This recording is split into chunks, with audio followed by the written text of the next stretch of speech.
Hey everyone, how's it going today? Today's episode, we're going to talk about imposter syndrome, some of the different versions of it, and how you can work to overcome it. But first, waffles.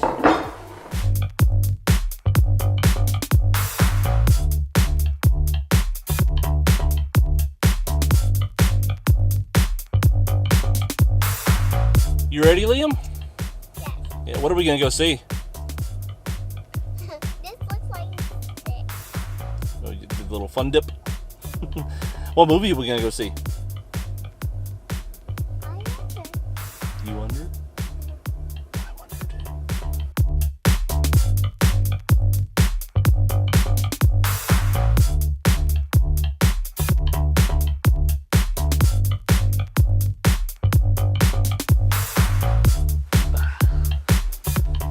Okay, so now we are back from the movies. Had a great time with Liam and Nikki watching the new Lego movie, but it's time to dive into our subject a little bit and help y'all out with understanding what imposter syndrome is. So, imposter syndrome is a very unique psychological condition where a person thinks themselves to be inadequate or incompetent in something that they are actually pretty awesome at. They don't think that their abilities amount to very much, or that, that they're an expert in that field or able to, teach and train and show others what it is like to do these things. And this can be a very debilitating thing, especially amongst creative people that are working to do music or art or writing or something like that. People will grow to a place where they think themselves to be inadequate and unable to express a level of expertise in those categories. And so I went and did a little bit of research on imposter syndrome, just trying to understand a little bit better. And I found a study by Dr. Valerie Young that identifies 5 of the different subgroups for imposter syndrome. So the first is the perfectionist, that person that wants to get everything just right, just to that spot where there's nothing wrong, there's no issues with it. And now this area can manifest itself in a number of different ways, especially amongst, like I said, creative people, in that you don't want to put out that content, that thing. You don't want to show the world that stuff that you're creating because you don't think it's at that level that it should be. And so that is kind of the first area of imposter syndrome that can really hinder you from stepping forward and growing, because you're not willing to put your stuff out there to receive criticism, to receive correction. This is going to hinder you from being able to grow in your skill and your talents. The second subgroup is that of the Superman or the Superwoman. The person that wants to keep at it, get it done, do everything that they can, reach that next level, that next step. But even when they have reached that spot, they're not satisfied, and they keep going higher and higher, doing more and more, pushing and working and hustling so much that they never truly feel satisfied with the level that they gain. And so they have to be very careful with this, because they will continue to work and strive and become better their entire lives, but never truly feel accomplished. Be awesome, work hard, do everything you can, but enjoy each step of the way. Once you reach that next tier, celebrate, congratulate yourselves. Be willing to understand that you are becoming an expert in what you are striving to do. The third area is that of the natural genius, the person where everything seems to come easy to them. They can pick up a guitar and they can just start playing. They can jump on the piano and just bang out an awesome song.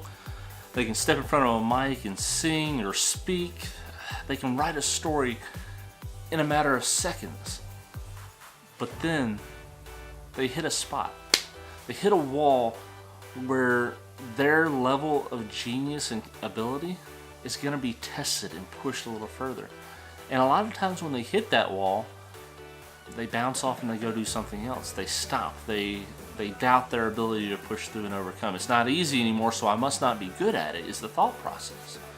And so this is a very dangerous one, because everyone is going to find a place where they're struggling and has to work a little bit harder. And as for those natural geniuses, they need to just push through, overcome, and become better. Just because you're good at the moment at something doesn't mean you cannot become more. And so yeah, You got to continue that growth pattern for your entire life. The fourth one on the list is that of the soloist, the person that wants to go at it themselves, that thinks that they can do it. Not necessarily better than anyone else, but that they should be able to do it and not have to rely on others. Now, this is wonderful. You're going to learn a whole variety of skills and techniques. But who are you learning those from? Where are you developing these skill sets? There's only so much that YouTube videos and self-help books can do for you. You're going to have to enlist other people to stand there beside you and help lift you up. It's just a part of life. It's a part of humanity to have to rely on others. The soloist is no different here. Though they may be able to do everything to certain levels, having others beside you will help you to receive satisfaction and eventually more growth, actually. So make sure that if you are a soloist, find others to collaborate, to work with, to be there beside you, to encourage you and train you and to teach you. Find a mentor. That is a super important thing. The fifth and final one is that of the expert, the person that is good at what they do, but they don't believe they are. They still feel inadequate and incompetent. They don't feel like their abilities measure up to those around them. And this one becomes there's two sides to this one. It can be very dangerous in the fact that you reach levels and you don't feel like you've reached those levels. You think that, oh man, I have so much further to go, which is a great mindset to have, but there comes a point where you are going to be the expert. There's going to be people out there that rely upon your understanding of a subject to teach them and show them. And so don't doubt your expertise. If you have reached a certain level of something, examine it, reflect upon it. Be humble and say, yeah, I'm not perfect at this. I'm not the greatest, but I have reached this level and I feel like I can show other people.